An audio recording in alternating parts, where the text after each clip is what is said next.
یہ بھائی نے پوچھا ہے کہ کیا ہم اپنے والدین اور دیگر مسلمان رشتہ داروں کو نفل نماز پڑھ کے بخشیں؟ صحیح ہے، بالکل صحیح ہے، پڑھ سکتے ہیں۔ جب بھی آپ اس طرح کی نفلی عبادت کریں، سب سے پہلے اس کا ثواب بارگاہ رسالت صلی اللہ علیہ وسلم میں پیش کریں، پھر آپ کے وسیلہ جلیلہ سے حضرت آدم علیہ السلام سے لے کر قیامت تک جتنے مسلمان آئے موجود ہیں، قیامت تک آئیں گے، ان سب کو بخش دیں، انشاءاللہ آپ کو بڑی برکتیں حاصل ہوں گی۔ ایک یہ کہتے ہیں کہ توبہ توڑنے کا کیا کفارہ ہے؟ اس کا کوئی کفارہ نہیں ہوتا۔ توبہ اگر ٹوٹ گئی، نادم ہوں، شرمندہ ہوں اور دوبارہ کامل توبہ کریں، یہ سمجھ لیں یہی کفارہ ہے۔ تھوڑا بہت صدقہ کر دیں، بہت اچھی بات ہے، لیکن شریعت نے توبہ توڑنے پر کوئی کفارہ نہیں رکھا ہے۔ ایک یہ کہتے ہیں کہ پرانے گانے سنتے رہے، ان میں بعض اوقات مایوسی کے کلمات تھے، کیا حکم شرع ہوگا؟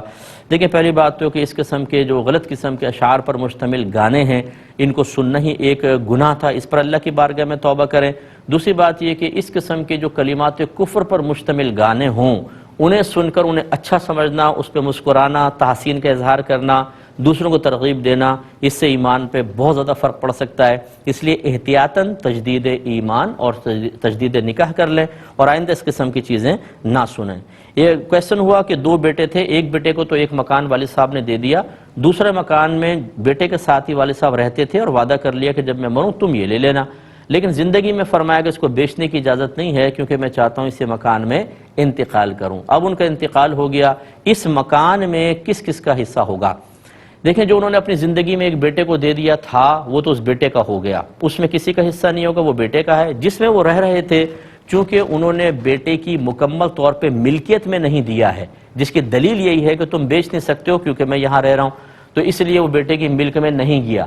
اگر تو وہ خود نکل جاتے اور دے دیتے اور مطلب تصرف کے اختیار دے دیتے، پھر بیٹا کہتا کہ آپ میرے ساتھ ہی رہ لیں تو کوئی مسئلہ نہیں تھا، لیکن انہوں نے تو پریشر سے منع کیا، تو یہ گویا کہ والد صاحب کی ملکیت میں باقی رہا۔ اب ان کا انتقال ہوا ہے، اس مکان میں اس بھائی کا بھی حصہ ہے، والدہ کا بھی ہے، اور یہ جو بیٹا ساتھ میں تھا اس کا بھی حصہ ہوگا۔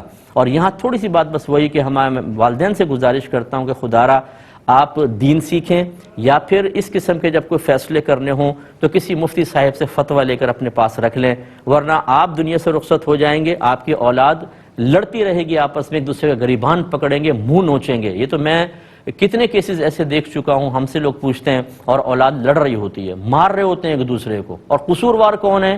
ماں باپ۔ اب جیسے وہ حضرت تشریف لے گئے، اللہ تعالیٰ اگر وہ حالت ایمان میں گئے ہیں، میری دعا ہے کہ اللہ تعالیٰ ان کو جنت الفردوس میں اعلیٰ مقام عطا فرمائے، ان کی بخشش و مغفرت فرمائے، لیکن ان کو مسئلہ معلوم نہیں تھا، وعدہ کر گئے، یہ پتہ ہی نہیں تھا کہ وعدہ کرنے سے بیٹے کی ملکیت میں کوئی آئے گا، اب ہو گیا جھگڑا، اس میں دوسروں کا حق بھی ہے اور وہ دینا پڑے گا۔ تو اس لیے پھر تھوڑی سی بھی کم علمی کی وجہ سے جب انسان فیصلے کرتا ہے تو نقصان ہوتا ہے، اس لیے ہم نے گزارش کی ہے علم سیکھیں، یا کم از کم اپنے مسائل میں علماء سے ہدایت اور رہنمائی لے کر اس کے مطابق عمل کریں۔ خود مطلب یہ کہ ایسا نہ بن جائے، اگر ہماری سفید داڑھی آ گئی تو اس کا مطلب ہے مفتی صاحب کو چھوڑو، اب ہم خود کر لیں گے۔ سفید داڑھی سے علم نہیں آتا۔ اگر آپ 25 سال نماز پڑھتے ہیں تو 25 سال نمازیں پڑھنے سے آپ کو علم نہیں آئے گا، علم تو سیکھنے سے ہی آتا ہے، یہ بس ذہن میں رکھیے گا۔